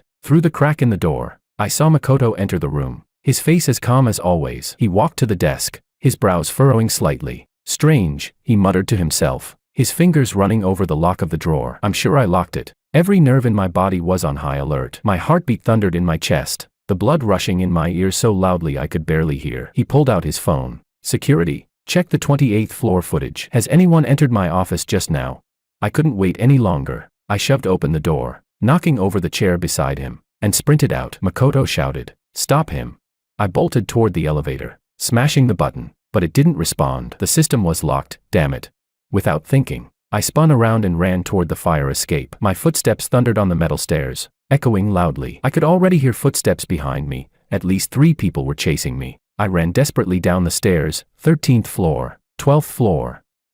My breath burned in my lungs. When I reached the 15th floor, I suddenly changed direction and dashed into the office area. The office was empty. I darted into a storage room, quietly shutting the door. My body pressed against the door as I collapsed, drenched in sweat, feeling like I had just been pulled from a lake. My phone vibrated in my pocket. It was Willow. I didn't dare answer, only tapping the preset message, "Safe, will contact later." 5 minutes later, the noise outside gradually faded. I cautiously opened the door and peeked out. Nothing. I stepped out of the storage room, took a few deep breaths, adjusted my sweat-soaked suit jacket, and tried to regain my composure. I began walking toward the elevator. Just as I was about to reach the elevator, a familiar, chilling voice sounded behind me. "George, long time no see." I spun around, and of course, there he was, Martin, flanked by 2 large men in black. He was casually twirling a switchblade, grinning like a sly fox. "Mr. Ito would like to invite you for a cup of tea," he said. I took a step back, pressing my back against the cold wall. "No need. Please thank Mr. Ito for his kind offer. That's not for you to decide." He flicked his fingers, and the 2 big men lunged at me immediately. I sidestepped the first one, but couldn't avoid the second man's heavy punch. It landed squarely in my stomach,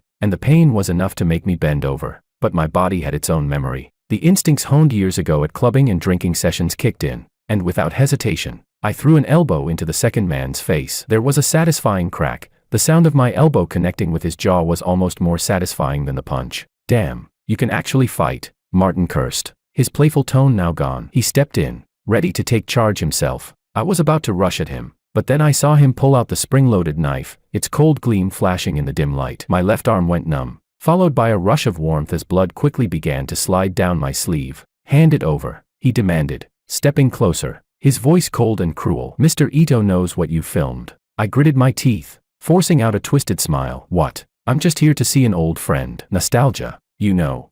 Still talking, he slashed again, the blade cutting into my side, the pain so sharp that I almost cried out. I leaned against the wall, gasping for air, realizing that tonight, I might not make it out of this building, but I couldn't give up. The photos, the evidence, those were Willow's only chance to strike back. Fine. I slowly raised one hand. Come and get it. It's in my pocket. Sure enough, Martin came closer. This was the moment I had been waiting for. I threw all my strength into a headbutt to his nose. Crack. Blood sprayed everywhere. He screamed in pain, stumbling backward, and I seized the opportunity to bolt toward the stairwell. But I was too injured. My movements felt like a nightmare. Too slow. I turned onto the 14th floor, but before I could make it any further, a kick caught me in the back, sending me crashing to the ground. My head slammed into the concrete stairs, and a wave of dizziness nearly consumed me. I vaguely felt someone rummaging through my pockets, taking my phone and wallet. But they didn't search my socks, the place where I had hidden the camera. Nothing here. Take him back and ask him properly. Martin's voice came, sounding like he was pinching his nose, likely hurt from my headbutt. I knew that once they took me to Makoto, it would be over. So, with every ounce of strength I had left, I broke free from their hold, climbed over the stair railing, and threw myself down, falling toward the 13th floor. And then, everything went black. Chapter 7. When I woke up again, the bright lights felt like blades scraping against my eyeballs. I tried to move my eyelids, but the pain was immediate, forcing me to close them again. Are you awake? It was Willow's voice. I gathered all my strength to open my eyes, and I saw her exhausted face, her eyes red and swollen from crying. But at that moment, her expression was as cold as ice. Hospital. I managed to squeeze out a little sound. City Center Hospital. Her voice trembled. You fell down the stairs. You have a skull fracture, 2 broken ribs, 12 stitches in your left arm, and a concussion. She nearly screamed. What the hell were you thinking? Are you crazy? I wanted to laugh, but my face twitched in pain. I could only force a smile, pulling at my lips. I was thinking about our future. She suddenly jumped to her feet, the chair scraping across the floor with an ear-piercing screech. Do you know you almost died? For a few pictures. Was it worth it? I lifted the hand that wasn't hooked up to N4, struggling to grab her wrist. Even the slightest pressure made my whole body shake. It was worth it, I said with difficulty. The camera, it's in my sock. Makoto's plan. I got it all. She froze, her body deflating like a balloon losing air. She sat back down, covering her face with her hands. You idiot. Her voice cracked. I'd rather you hadn't gone. I don't even need those things. I had never seen her like this. Not during the company's bankruptcy. Not in the hospital. Not when investors mocked her. She was always calm, cold as steel, like a sharp knife. But now, she didn't cry a single tear. Yet the sight of her breaking down made my heart ache like it was being torn open. I opened my arms, despite the pain, trying to pull her into an embrace. Willow, I spoke weakly. Listen to me, the camera. I have it. She interrupted me, taking a deep breath, as though trying to suppress her emotions. The photos are already downloaded. The evidence is solid. It's enough to prove that Makoto orchestrated Lou's bankruptcy. I nodded, feeling a strange sense of peace and satisfaction. My vision blurred, and I closed my eyes for a moment, murmuring, "That's good, good." Her voice shot up, as if a broken violin string had snapped. Do you know what it felt like when I got the hospital call? When they said you were covered in blood and brought in. I thought you were dead. She choked on her words. I forced my eyes open again, and I saw 2 distinct tear tracks down her cheeks, one drop after another, falling without warning. I had never seen her cry, not even when the company went bankrupt, not when the cancer diagnosis came. She had always calmly arranged everything, as composed as a general on the battlefield. But now, she was crying because of me. I'm sorry. I looked at her, my voice hoarse but sincere. But I had to do it. Why? She almost shouted, her voice hoarse and trembling. You've never been the kind of person to sacrifice yourself for others. You could have avoided it. You could have run. Because I love you. I interrupted her, my voice soft, but it shattered the silence in the room. The only sound left was the rhythmic beep of the heart monitor. She froze, her eyes wide as she looked at me, her lips trembling, unable to say a word. I managed a faint smile, though it made my ribs ache, and said, I know this sounds ridiculous. When we got married 3 years ago, I only saw you as a long-term meal ticket. You were strong, calm, and had everything I never had. I lived off of you, and I was comfortable with that. I paused, my throat dry. But the day Lou Corporation went bankrupt, my first reaction wasn't to figure out how to escape. It was to think about what you would do. I realized that I didn't want to go anywhere but be by your side. Her tears fell faster, but she still didn't say anything. For the past few months, I've seen the real you, I continued, my voice hoarse, as if it had been sliced. You're strong, smart, stubborn as hell, but I've also seen the real me. I'm not just some useless, Shallow guy who parties all the time. I can protect you, even if just a little. I reached out and held her hand. Her fingers were cold, but she gripped mine tightly, like she was afraid I'd disappear the next second. So, yes, I love you. I looked into her eyes, not flinching or avoiding her gaze. Not because you're Lou Corporation's CEO, not because you have money or resources, but because you are you. She lowered her head, her forehead gently resting on the back of our joined hands, her body shaking. Tears fell one by one onto my hand, burning like a fire. You idiot, she choked out, her voice thick with emotion. Why did you have to wait until you were half dead to say all this? I wiped away her tears with my thumb. Now you know. So stop crying. I'm still here, aren't I? Good for nothing. She suddenly snapped, her eyes red as she glared at me. The doctor said you need to stay in bed for 2 weeks.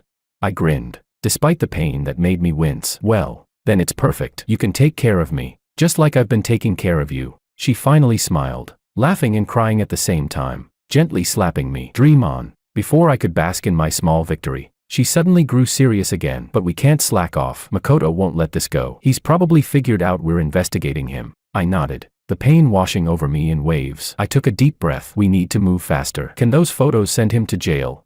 Not enough. She shook her head, her eyes filled with calm calculation. That's just the first step. We need to dig into his tax issues, his fund transfers, insider trading. We need to drag him down completely, so he doesn't have a chance to recover. I thought for a moment. Martin mentioned that Makoto's been flying to Hong Kong a lot lately. Could it have something to do with money laundering, offshore accounts?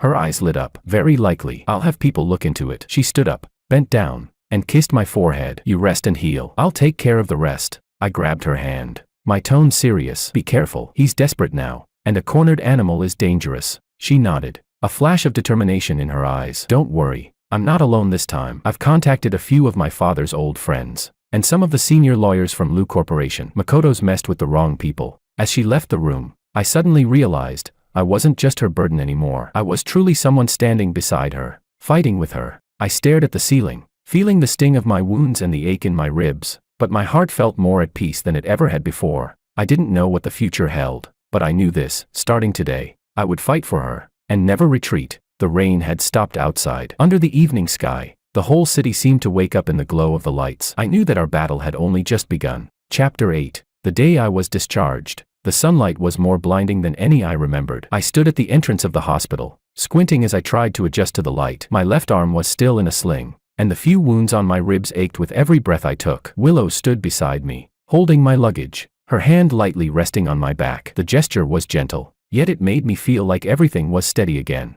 Don't make that face. I forced a smile, trying to look like a normal person. The doctor said I'm recovering well. She rolled her eyes at me. A concussion and a broken bone, and you call that well? But I still saw the subtle curve at the corner of her mouth that she was trying to hide, indicating her mood was better. A black sedan slowly stopped in front of us. I raised an eyebrow and turned to her. Rental. Bought it. Her tone was as decisive as ever. Second-hand, but in good condition. We can't keep relying on taxis. I whistled. Sounds like the financing went well. As soon as I sat in the car, I realized this was no ordinary second-hand vehicle. The exterior was low-key, but the interior was all top-notch, with leather seats and a central console that emitted a futuristic glow. Willow started the engine, and the roar was deep and powerful. I could tell it had been modified. You did something to this car? I asked. She smirked. Bulletproof glass, reinforced body, and an independent tracking system. She glanced at me briefly. You think I did this just to show off? Makoto won't let this go. A surge of indescribable emotion welled up inside me. This woman had quietly considered all the dangers for me. In the past, she used to coldly say, "Be careful," but now she was showing her care with a car. The car didn't head towards our small apartment. Instead, it drove into a high-end residential area in the city center. I raised an eyebrow and asked,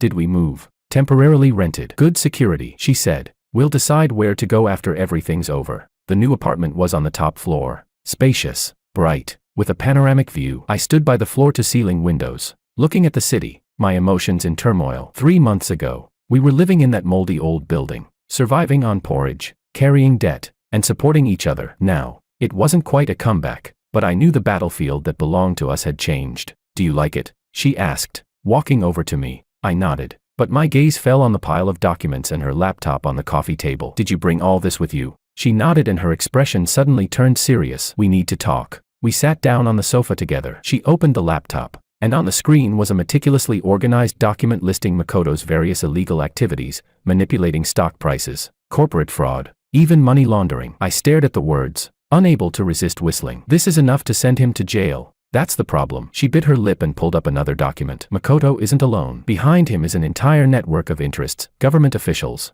high-ranking bank executives. If we make this public, we'll make a lot of enemies. I finished her sentence, furrowing my brow. And before the trial even starts, they might destroy all the evidence. Her voice dropped. It's not just about that. You'll also become a target. He's already gone after you once. If he finds out we have all this. I reached out and took her hand. So, you're worried about me? Of course I am. Willow almost shouted, then lowered her voice. Look at the way you are now.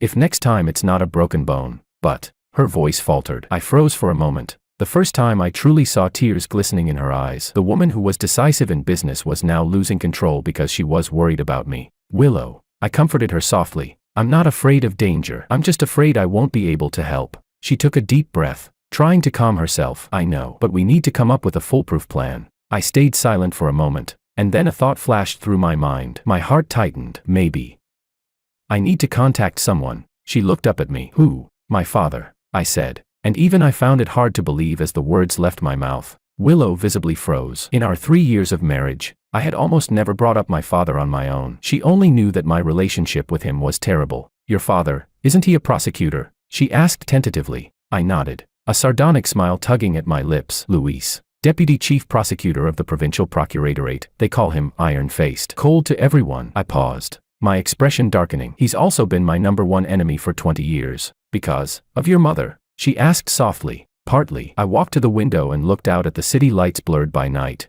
my chest churning. I hate him. Not just because he drank and beat me, but because he had the power to investigate what happened to my mother and chose to give up. Footsteps approached from behind. Willow slipped her arms around me carefully from behind, deliberately avoiding my wounds, and asked, are you sure you want to contact him?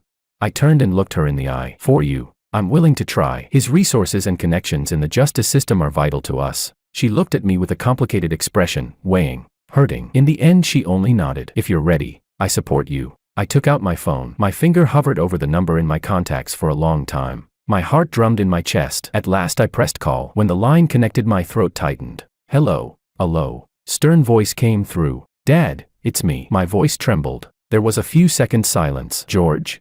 Yeah. I inhaled deeply and forced myself calm. I need your help. The long silence made me think he'd hung up. Then he spoke again. What is it? I briefly explained Makoto's illegal activities and the evidence Willow and I had, careful to avoid personal emotion. After listening, my father fired a few sharp, professional questions that made me uneasy, then said only, send the evidence to my email. The address hasn't changed. No promise, no warmth, but no refusal either. That was Luis, always businesslike. After the call ended, I realized my back was covered in cold sweat. Willow handed me a glass of water. My fingers still trembled when I took it. He said he'll look at the evidence. I managed a weak smile. For him, that's as enthusiastic as it gets. She squeezed my shoulder gently. Thank you. I shook my head. Don't thank me. We've been in the same boat for a long time. I hesitated, then added, the strange part is, when I mentioned the feud between Makoto and the Lius, he didn't seem surprised at all. It was like he already knew something. Willow frowned. What do you mean? Not sure. I swallowed the unease. He told me to meet tomorrow to discuss it in detail. We'll know then. The next afternoon I went alone to the tea house we'd agreed on. It was an old place tucked in an alley in the city center, antique, quiet to the point of being uncanny. The moment I pushed the door open, I saw my father, already seated in a corner. A crisp suit, hair much grayer than in my memory but still meticulously combed, deep lines on his face, eyes sharp as an eagle's. I walked over, my voice stiff. Dad. He looked up at me and his gaze cut like a blade. How's the injury? I was taken aback. I hadn't expected him to ask that first. It's okay. Getting better. He nodded and pushed a folder across the table. I opened it. His legal analysis. The handwriting so neat it looked printed. The evidence is solid, but not enough to shake Makoto. He said, you have 2 options now. 1. Quietly trade favors and keep things low-key. Or 2. Dig deeper and strike decisively. I didn't hesitate. The second option. A fleeting emotion I couldn't read passed through his eyes. He said, your mother was just like that. I froze. It was the first time in 20 years we had directly mentioned her. I cautiously asked, Dad, did you know about the Liu family situation all along?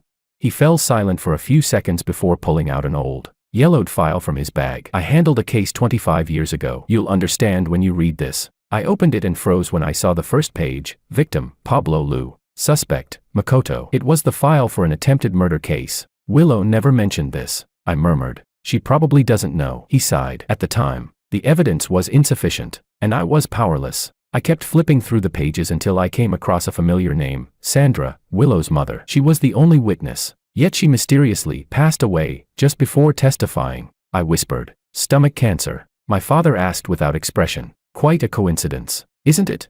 I closed my eyes, holding back my anger. "Dad, will you help us this time?"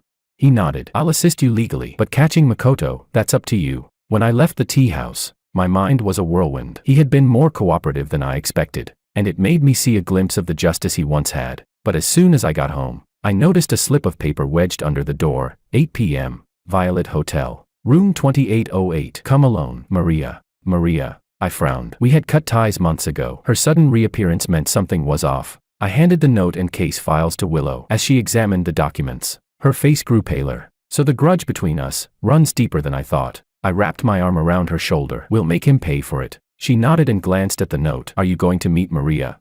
I stared at the note, my gaze turning cold. If she's really been bought by Makoto, I want to see what game he's playing now. "Are you going alone?"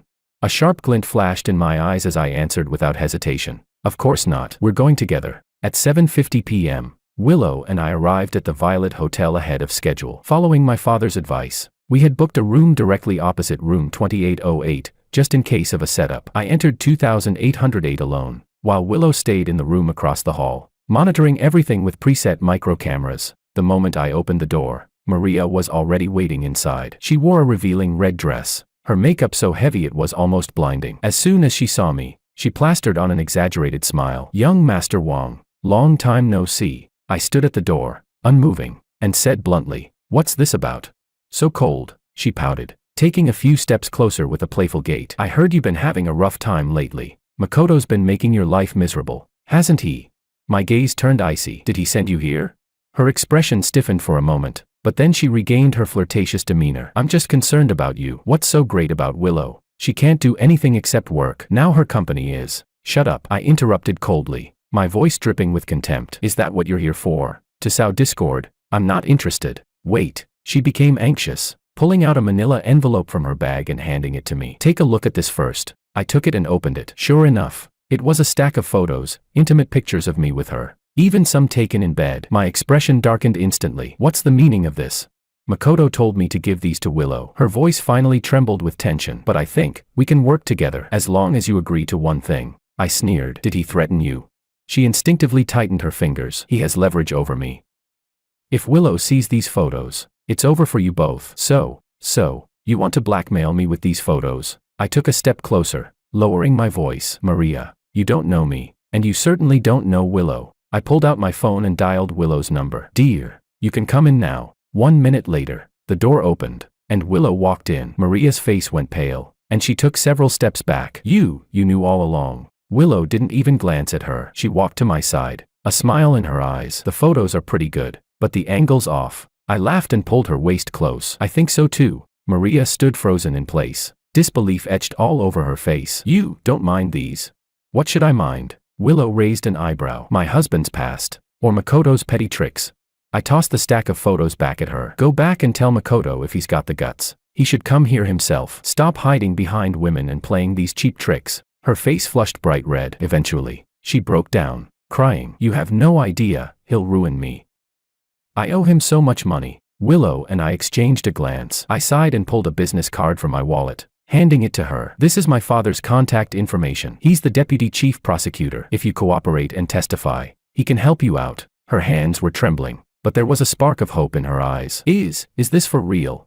"Of course it's real." Willow's tone was serious. "But the condition is, you need to step forward and tell everything you know about Makoto." Maria clutched the business card tightly and nodded. By the time we left the hotel, night had fallen. The neon lights reflected on the wet pavement, the shadows dancing. Willow and I walked side by side, not calling for a cab. The streetlights stretched our shadows long. "You really don't mind those photos?" I asked, testing her. She glanced at me. "I do mind, but not because of you." I was caught off guard. "I mind because someone thinks they can destroy our relationship with such lowly tactics," she said calmly. I couldn't help but laugh, squeezing her hand. "You know, sometimes I really wonder if you're human. A normal person would get jealous." She softly replied, "Of course, I would be jealous." I froze for a moment and turned to look at her. "But, more than being jealous, I trust who you are now." My heart skipped a beat, and I stopped walking, facing her under a street lamp. Willow, no matter what happens, we'll face it together. Okay, promise me. She gazed at me, her eyes filled with determination. Then, she gently nodded. I promise. I held her hand tightly, and we continued walking towards home. Our shadows intertwined on the ground, like a silent vow. The storm could come again at any moment, but in that moment, I knew I wouldn't face it alone anymore, because we had already become one. Chapter 9. The lights at the summit were blinding. I stood backstage, peering through the gap in the curtain at the sea of heads in the audience. Over 500 business tycoons, government officials, and media reporters were seated neatly. Among them were many of Makoto's allies, or rather, his protectors. I walked up behind Willow and gently squeezed her shoulder. Nervous. She shook her head, but I still noticed her unconsciously adjusting her already perfect collar. Today, she wore a deep blue suit, sharp, restrained, with her hair styled in a high bun and her makeup cool and precise. She looked like a sword drawn from its scabbard, ready to strike. I leaned closer to her ear, lowering my voice. Just got word from my dad. The police have set up. They're just waiting for your signal. She nodded, taking a deep breath. I knew she was also holding back the rapid beating of her heart. Over the past 3 months, we'd been working almost day and night, investigating, collecting evidence, consulting with lawyers, taking each step one by one. And now, she was about to step onto the stage and, under the world's gaze, pull Makoto down from his pedestal. 5 minutes, a staff member reminded us. Suddenly, I grabbed her hand and turned her toward me. She looked at me in surprise, but I held her gaze, speaking each word clearly. Remember, no matter what happens, I'm down there. Her eyes trembled slightly, and she reached up to touch the scar above my right eyebrow, a mark I got when stealing Makoto's incriminating evidence. Her touch was gentle, as though she were trying to stop the bleeding. I know, she whispered, then stood on tiptoe and placed a soft kiss on my lips. On the other side of the stage, the host's voice rang out, firm and commanding. Next, we have Willow Liu, founder of New Tech Innovations and former CEO of Liu Group, who will give us a speech on business ethics and technological innovation. The applause thundered. She gave me one last look, her eyes determined. Before turning and walking onto the stage, I stood backstage, watching her figure as she stepped into the spotlight. As soon as she appeared, the entire room fell silent. In the front row, Makoto sat in the center, his suit crisp and his smile that of an old-fashioned gentleman. But I knew, he was like a wary wolf, quietly hiding his sharp teeth behind that smile. Good afternoon, everyone. Willow's voice came through the microphone, clear and resolute. Today, I'm not just talking about business innovation. I'm telling a story about greed, betrayal, and redemption. She clicked the remote, and the first slide appeared behind her, business ethics and legal boundaries. I saw Makoto's smile falter. For the next 20 minutes, Willow acted as an unflinching judge, calmly narrating the evidence displayed on the screen, documents, bank records, audio clips, each one revealing the full chain of Makoto's crimes: stock price manipulation, falsifying financial reports, money laundering, bribery, and bankruptcy manipulation. She even played a recording of Martin, the man who had once been Makoto's enforcer, his complete confession recorded after being interrogated by the police. I had listened to that voice 100 times, and every time, it made my blood boil. The audience was in an uproar. Some gasped, others cursed, and some secretly filmed. Makoto's face turned from red to white, and finally to an ashen shade. He tried to stand and leave, only to find the exit quietly blocked by several plainclothes police officers. Finally, Willow's voice suddenly wavered. I want to speak about a mystery that has been unsolved for 25 years. The screen displayed a scan of a yellowed file, one I knew all too well. It was the very one my father had handed me last night. In 1998, my father, Pablo Liu, was severely injured in a surprise attack. The suspect was his former business partner, Makoto. She paused. Before continuing, the only eyewitness was my mother, Sandra. But just before she was set to testify, she suddenly passed away. The official cause of death being late-stage stomach cancer. A murmur swept through the crowd. You're slandering me, defaming me. The old fox could no longer hold his composure, leaping to his feet and raising his voice above the microphone's amplification. At that moment, someone slowly stood up from the audience. It was an elderly man, leaning on a cane, but his voice was still booming. I can testify. What Miss Liu says is true. My heart skipped a beat. That was Professor Wu, the forensic pathologist who had performed Liu's mother's autopsy. Professor Wu stepped forward, his white hair stark against the crowd, but his voice rang out with strength. In Mrs. Sandra's stomach samples, we found an unusually high level of arsenic compounds. At the time, under pressure, the report was altered to say she died of natural causes, but I kept the original records. A deathly silence fell over the room. I saw Makoto's face go from pale to ashen, his eyes wild like a rabid dog. Glaring at Willow with clenched teeth, she gently steadied herself at the podium, and I could tell she was holding back her emotions. I nearly rushed to her side, standing next to her to block that malicious gaze, gently resting my hand on her back to comfort her. "You've done it." The applause erupted from the audience, rolling out in waves. I could feel that it was not just for her courage, but for the relief that the truth had finally come to light. As soon as the summit ended, the media descended like a tidal wave. I practically half-hugged, half-guarded Willow and ushered her into the car my father had arranged. The moment the door slammed shut, she collapsed against me. I held her as she trembled, barely able to speak. I gently patted her back, whispering, "It's over. It's all over." But she shook her head. "No, this is just the beginning. There's still a whole network behind Makoto." "So what?" I squeezed her hand. "They'll be too busy trying to protect themselves to come after you. And you have me and my dad. No one will dare touch you." She lifted her head, her gaze conflicted. In her eyes, I saw not just affirmation but also a sense of dependence. Something I had never imagined before. The woman who had always protected me now trusted me with her back. "Thank you," she said sincerely. I smiled, shaking my head. "No need to thank me. We're married. No need for thanks." We returned to our new home, one we had bought with part of the first round of funding. It wasn't extravagant, but it was safe, comfortable, and had enough space for a fresh start. My father was already waiting in the living room. When he saw us, he actually stood up and said, "Well done." Just those words nearly broke me. After more than 20 years, it was the first time he had directly acknowledged me. "Professor Wu, was he the one you found?" Willow asked. "Yes," my father nodded, looking at her before turning his gaze back to me. "I found discrepancies in the autopsy report, and it took some effort to convince him to come forward." He paused, his tone suddenly lowering, more somber than I had ever heard it. "This case also made me realize some justice arrives too late, just like my debt to your mother." For a moment, I was frozen. I had waited for these words for so long, but I didn't know how to respond. "Dad," my throat was thick with emotion, making my voice sound hoarse. He waved his hand, that familiar stern expression still on his face, but there was a softness to it now. "Once Makoto's case is settled, I will reopen the investigation into your mother's disappearance. No matter the outcome, we, as father and son, owe her an explanation." I nodded, forcefully, afraid I would break down and cry. Willow quietly took my hand. Her grip wasn't strong, but it anchored me like an anchor, pulling me out of the storm of memories. That night, we broke tradition and opened a bottle of champagne. My father even had a small glass, and the tension that had long held his face seemed to ease. After sending him off, Willow and I settled on the balcony, staring at the city lights in a quiet daze. When Professor Wu stepped forward, she said softly, "I felt like my mom could finally rest in peace." I wrapped my arms around her, placing a gentle kiss on her head. "My dad too. It's the first time in 25 years that he mentioned my mom." She leaned against my shoulder, her voice soft. "We're really lucky. At our darkest moments, we found each other." I didn't respond right away, just holding her closer and saying, "I'm the lucky one. If it weren't for you, I might still be that lost, useless person." Willow lifted her head to look at me. In the moonlight, I could feel the intensity of her gaze. Her fingers brushed over my brow, smoothing away a wrinkle I hadn't even realized was there. She spoke softly, "No, you've always been you. It's just now you found a reason to fight for." I held her hand and kissed it gently, whispering, "I have many reasons, but you are the most important one." Time flew by. A year later, New Tech Innovations, the company we had built from the ground up, successfully listed on the Nasdaq. Its market value had already doubled that of the former Lu Group. The listing celebration was held at the most luxurious hotel in the city, filled with guests,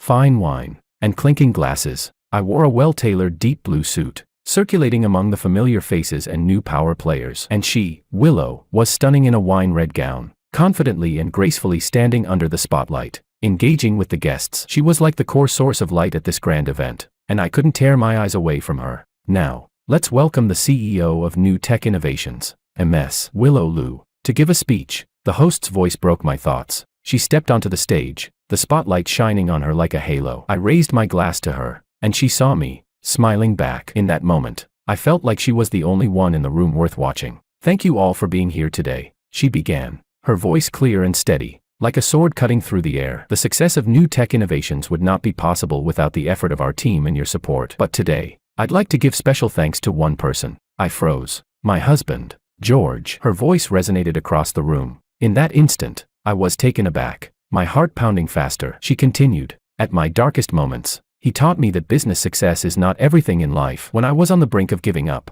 it was him who risked his life to protect the company's most valuable asset. And when I was consumed by thoughts of vengeance, it was him who reminded me to look forward, I hadn't expected her to say something like that in such a public setting. The hall fell silent. Many turned to look at me with approving eyes. Some even wiped away tears. And me, my chest burned hot, my breathing unsteady. So, she continued with a calm smile, I'm announcing today that New Tech Innovations will establish a charitable foundation dedicated to supporting startups that have suffered from corporate fraud. And this foundation, she paused briefly, will be managed entirely by George. When the applause broke out, it felt almost unreal. For the first time, I felt I had truly found my place, not just as Willow's husband, but as part of this stage, part of New Tech itself. Back home, I was still dazed from the rush of emotion. Slumped on the sofa, I muttered, you realize how much work that fund's going to take, right? She slipped off her heels and walked toward me barefoot, looking like a fairy stepping out of a childhood play. Are you scared? I swept her into my arms and spun her around in the living room. Scared? Don't joke. I'm thrilled. Finally, I get to prove I'm not just the CEO's accessory. She playfully smacked my shoulder. Careful, your ribs just healed. I gently set her down, but I couldn't bring myself to let go. Willow, have I ever told you, I love you? You have, she said, scrunching her nose. On average, 3 times a day. That's over 1,000 times a year. Well, one more won't hurt. I looked straight into her eyes, my voice rough but steady. I love you, Willow. Not because you're a CEO, not because you can run a company, but because you're you. Her eyes shimmered, and her voice came out soft and slightly shaky. I love you too, George. Thank you for not giving up on me, even when I was at my worst. I leaned down and kissed her. It was a long kiss, quiet, intense, and full of warmth. By the time we pulled away, the sky outside had already brightened. Morning light spilled through the curtains, coating our quiet living room in a soft glow. Oh, she said suddenly, as if remembering something. My dad's old apartment is being demolished next week. Do you want to go see it? Of course, I said. I've never seen where you grew up. It's just a regular teacher's dorm. She smiled. My old room still has the pop star stickers I put up in middle school. I held her close, the two of us curled up on the sofa, planning our weekend, discussing the company's next steps, sharing the occasional soft kiss. From the slums to the stock exchange, from her emerging from vengeance to me waking from self-pity, we had reclaimed ourselves, and our future, in the most honest way possible. Who says bankruptcy is the end? For us, it was only the beginning.